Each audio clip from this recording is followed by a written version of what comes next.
이 튼튼한지 알려주는 안정성 비율. 대출 심사 때 새가슴이 되죠. 한 언론 인터뷰에서 실린 은행 대출 심사 담당자 직원의 말이다.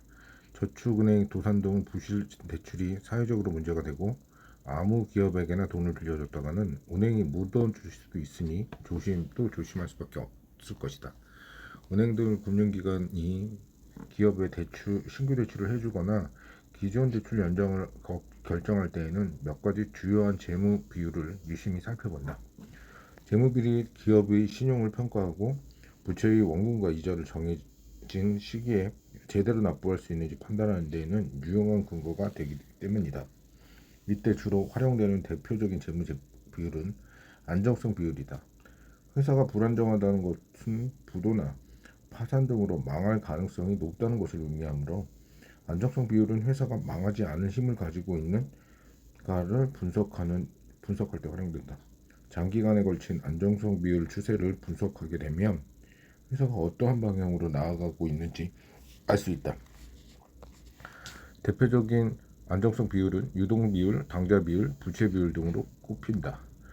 유동 비율, 과연 지불 능력이 있는가? 유동 비율은 1년 안에 현금으로 전환되리라고 기대되는 항목이고 유동 부채는 1년 안에 갚아야 하는 항목이다. 그런데 유동 자산보다 유동 부채가 많다면 경영 환경이 급격한 개선이 이루어지지 않을 경우 1년 안에 회사의 현금 사정은 나빠질 것이라는 것이 분명하다. 유동 비율은 이처럼 1년 미만의 단기 부채 상환 능력을 분석하기 위해 사용되는 비율로 다음과 같이 구한다. 즉, 유동 부채에 비해 유동 자산이 얼마나 있는가를 나타내는 비율이라고 보면 된다. 유동 비율, 유동 자산 나누기 유동 부채, 유동 자산 나누기 유동 부채. 꾸준히 흑자를 유지하고 있는 회사의 경영자인데도 일시적으로 자금 회전이 되지 않아 부도가 날 뻔한 적이 있다는 무용담을 늘어놓을 때가 많다. 거래처 부도 등으로 인해 채권이 회수되지 않을 때, 일시적으로 자금의 융통이 막힐 때 회사가 바로 현금을 전환할 수 있는 자산이 있는지 없는지에 따라서 그 회사의 자금 회전은 큰 영향을 받는다. 위 공식대로라면 회사의 유동 비율이 100%보다 높은 회사는 유동 부채보다 유동 자산이 많은 기업으로 재무 구조가 건실해 단기 채무 지급 능력이 안정적이라는 것을 의미한다. 반면 이 비율이 100% 미만이라면 유동 자산이 1년 내 유동 부채를 상환할 수 없다. 따라서 은행으로부터 차입을 하거나 토지나 건물 등 비유동 자산을 처분해야만 유동 부채 상환이 가능하다고 하고, 그렇지 않다면 보통 부도라고 부르는 지급불능 사태에 직면할 수도 있는 회사이다. 따라서 유동 비율을 100% 미달하면 아무리 전망이 좋은 흑자 예상 기업이라도 단기 채무에 대처하지 못해 도산할 가능성이 있는 것을 의미한다. 이러한 상황을 유동성 위기라고 한다. 한국거래소 12월 결산 법인 상장사 633개의 사를 대상으로 유동 자산 및 유동 부채를 기준으로 유동 비율을 조사한 결과 올 상반기 115.63%로 작년 말 대비 0.73% 증가했다. 유동 비율이란 유동 자산을 유동 부채로 나눈 값으로 단기 채무 지급 능력을 파악하는 데 쓰이는 지표이다. 일반적으로 유동 비율이 높을수록 상환 능력이 높다. 이 기간 유동 자산은 424조 8,483억 원으로 전년 대비 0.002% 증가하는 데 그쳤지만 유동 부채가 367조 4,157억 원으로 전년 말 대비 0.63% 감소하며 유동 비율을 끌어올렸다. 유동 비율이 가장 높은 기업은 A사가 21만 4,083%로 나타났으며 이어 B사는 3만 7,973%, C사는 2만 8,511% 순으로 나타났다. 보도된 기사를 보면 상장 기업의 유동 비율 평균이 115%를 기록하고 있는데 가장 유동 비율이 높은 기업은 무려 21만 4,083%이다. 그렇다면 이 기업은 정말 엄청난 안정성을 가지고 있는 걸까? 그렇지는 않다. 재무 비율이 다른 재무 비율과 함께 종합적으로 분석해야 하고 또한 유동 비율이 높더라도 다음과 같은 해석에 주의를 해야 한다. 첫째, 유동 비율이 높으면 경영자 입장에서는 자산을 효율적으로 이용하고 있지 못하다는 신호가 될 수 있다. 유동자산에 포함된 현금 및 현금성 자산, 매출 채권 등의 경우 그 자산만으로서 수익성이 높지 않다. 또한 유동자산에 포함된 재고자산 역시 판매 과정을 거쳐야 하므로 반드시 많이 보유하고 있다는 것은 좋은 것이 아니다. 둘째, 연말에 측정된 유동 비율이 기업의 연중 유동성을 나타내는 것은 아님에 주의해야 한다. 경우에 따라서 계절적 요인에 따라서 유동 비율이 다르게 나타남에도 불구하고 결산인 기준으로 작성하는 재무제표의 수치를 이용한다 보니 진정한 유동 비율을 나타내지 못할 수도 있다. 당좌 비율, 더욱 엄격한 지불 능력 검증 도구. 유동 비율은 회사의 지불 능력을 손쉽게 알게 해주므로 많이 활용되는 것이 당연하다.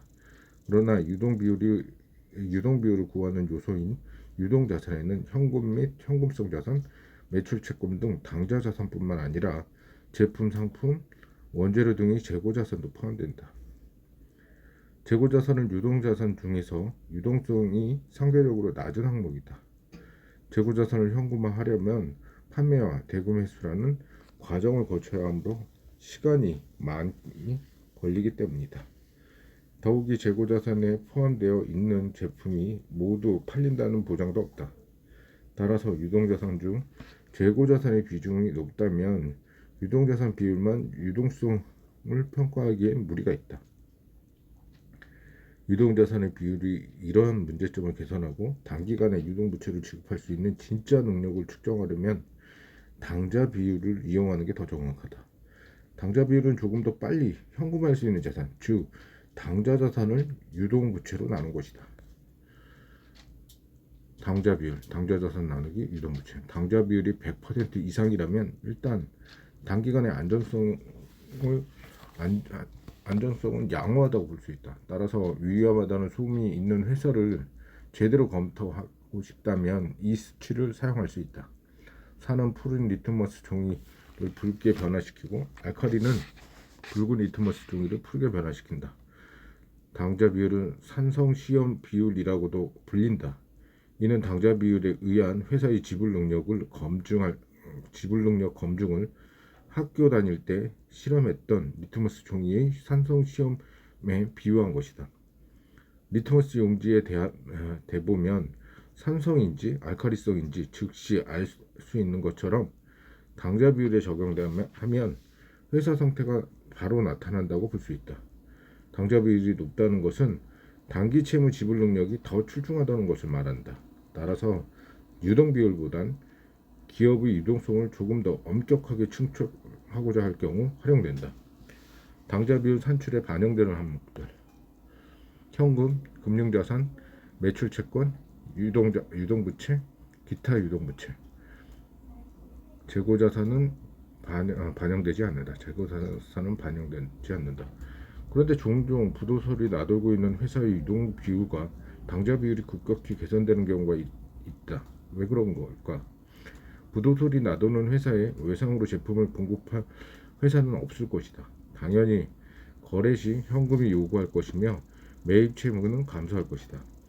따라서 유동부채가 감소하는 효과를 나타나 겉으로 보기에는 유동비율과 당좌비율이 수치가 모두 개선된 것이다.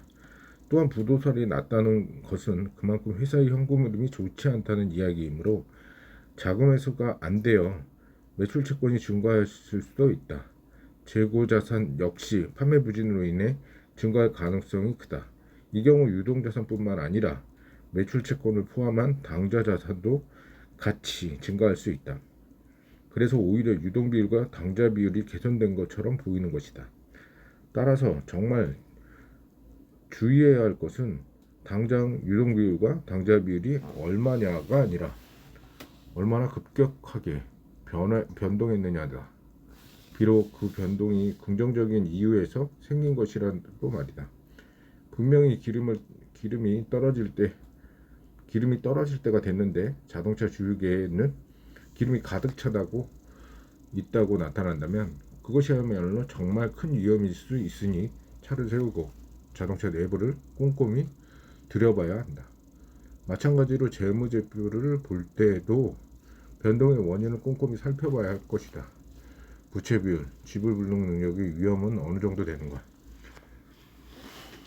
부채 비율은 타인 자본인 부채와 자기 자본 사이의 관계를 나타내는 재무제표이다. 부채 비율이 클수록 채권자가 돈을 떼일 위험도 크다는 것을 의미한다. 부채, 나누기 자도, 부자. 재무의 건전성에 대한 다음 기사를 살펴보자. 글로벌 경기 둔화와 수요 산업 침체, 보호무역주의 강화 등 어려운 판매 여건과 철광석, 석탄 등 원료가 상승으로 수익성이 악화되는 환경에서 포스코도 힘든 한 해를 보냈다. 그럼에도 불구하고 포스코는 재무 건전성을 지속 개선하는 데 효과를 봤다고 밝혔다. 연결된 부채 비율은 전년 대비 1.9% 감소한 65.4%로 2010년 이래 최저 수준을 기록했다. 순차입금은 7조 9,782억 원으로 전년 대비 1조 5,534억 원이 감소했다. 포스코는 투자자들이 우려를 해소하기 위해 더욱 부채 비율을 관리하겠다고 밝혔다. 자금 시제는 지난해 1조 7,857억 원이 증가한 12조 4,634억 원으로 기록했다. 오피니언 뉴스 2020년 1월 31일자 기사 수정 인용. 이 기사에서 포스코는 투자자의 우려를 해소하기 위해 부채 비율을 낮추겠다고 했다. 즉 부채 비율이 낮으면 그만큼 회사가 안정적이라는 것을 보여준다. 그러나 비록 부채 비율이 낮다 하더라도 부채의 구성 항목 중 유동 부채가 많은지 아니면 비유동 부채가 많은지에 따라서 기업의 안정성은 완전히 달라진다. 1년 내내 상환해야 할 유동 부채가 많으면 비록 유동 부채 비율이 낮더라도 불안전한 상태가 할 수 있다. 간혹 부채 비율을 공부한 후 자신의 회사를 분석해 보느라 하면 우리 회사가 곧 망하는 것 아닌가 하는 걱정하시는 분들이 있다. 그 이유는 회사의 부채 비율이 지나치게 높기 때문이다. 대부분의 회사 부채 비율은 100% 내외를 유지하지만 그렇지 않은 회사들도 있다. 건설업, 조선업처럼 시설 투자가 많은 업종이나 한국전력, 서울메트로처럼 공공사업을 하는 회사, 그리고 은행, 보험회사 등과 같은 금융회사는 부채 비율이 100%를 훨씬 초과하는 게 일반적이다. 따라서 부채 비율 역시 업종의 특성을 고려하여 동족 산업과 비교해 분석하는 것이 필수적이다. 이자 보상 비율, 이자를 갚을 능력이 되는가, 자신의 목숨을 담보로 빌린 거액을 친구를 위해 준 사람이 있었다. 그는 기한 내에 빌린 돈을 갚지 못해 심장 부근에 가슴살을 도려내야 하는 극단적인 순간에도 친구를 원망하진 않았다. 오늘날 각박한 현실에서 말도 안 된다 싶은 이 사람은 윌리엄스 셰익스피어 희곡의 베니스 상인에 등장하는 사업가 안토니오다. 널리 알려진 대로 베니스 상인의 증거는 이렇다. 안토니오의 친구인 바사니오는 재색을 겸비한 여인 포시와 결혼하기 위해 큰 돈이 필요했지만 가진 게 없었기 때문에 사업가인 안토니오에게 도움을 요청했다. 마침 여유 자금이 없었던 안토니오는 자신의 가슴살 1파운드를 담보로 유대인 고리대공업자인 샤일록에게 돈을 빌렸다. 바사니오는 그 덕분에 구원에 성공할 수 있었지만 안토니오는 해상 무역이 나섰던 배들이 차례로 사고를 당하면서 빈털터리가 됐다. 목숨을 잃게 생긴 안토니오는 포쇼의 재치로 살아나고 이들은 행복한 결말을 맺었다. 베니스 상인은 비극적인 요소와 희극적인 요소가 잘 조합된 재밌는 작품이지만 회계 측면에서 보면 다른 생각이 든다. 채무자인 안토니오가 샤일록에게 대출받을 때 적개심을 잠시 접어두고 자신이 벌인 사업의 재무 비율을 냉정하게 고려했다면 처음부터 그런 무시무시한 담보에 선뜻 동의하지 못했을 것이다. 우리 사나이 안토니오는 고위험 벤처 사업가라고 할 수 있는 해상무역에 전 재산을 투자했을 뿐만 아니라 자신이 사입을 통해 자금을 조달한 상태다. 그만큼 부채 비율이 높았으므로 처음부터 빌린 원금을 고사하고 이자도 갚지 못할 형편이었던 것이다. 추측컨대 분명 안토니오의 벤처 기업은 이자 보상 비율이 100% 미만이었을 것이다. 이자 보상 비율이란 이자 비용의 영업이익이 얼마나 많은지 나타내는 비율이다. 이자 비율이 충분할 만큼 영업이익을 충분히 벌여들인지 보여준다. 이자 보상 비율을 산출하는 공식은 다음과 같다. 영업이익 나누기 이자 비율. 이 비율은 채권자에게 줘야 할 이자 비용의 지급 능력이 수익성으로 뒷받침될 수 있는지 평가하기 위한 것으로 부채 비율을 보완하는 역할을 한다. 이 비율이 높을수록 이자 지급 능력이 양호하다고 할 수 있다. 반면 이자 보상 비율이 100% 이하라면 원금은 고사하고 이자조차 감당하기 힘든 심각한 상황이라고 볼 수 있다. 언론에서는 이자 보상 비율이 100% 이하인 경우 좀비기업이라는 명칭을 부르기도 한다. 또는 이자 보상액이 1 이하. 증권 시장에 상장된 중소기업 두 곳 중 한 곳이 사업을 해서 은행 이자도 못 내는 사실상 좀비기업이라는 것으로 파악됐다. 2020년 기준 자산 5천억 원 이하의 상장 회사가 1389곳 가운데 이자 보상 비율이 1 미만인 곳이 전체의 646곳 46.54%에 달했다.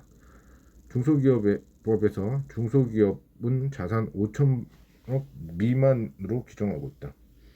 이자 보상 비율이 1도 안 된다는 것은 영업이익으로 이자도 못 낸다는 의미로 업계에서는 한계기업 또는 좀비기업이라고 부른다. 이러한 상장 중소기업 중 한계기업 비율은 2017년 32.2%, 2018년 38%, 2019년 39.4% 등 30%를 유지했지만 코로나 사태가 거치면서 2020년도에는 50%까지 치솟았다.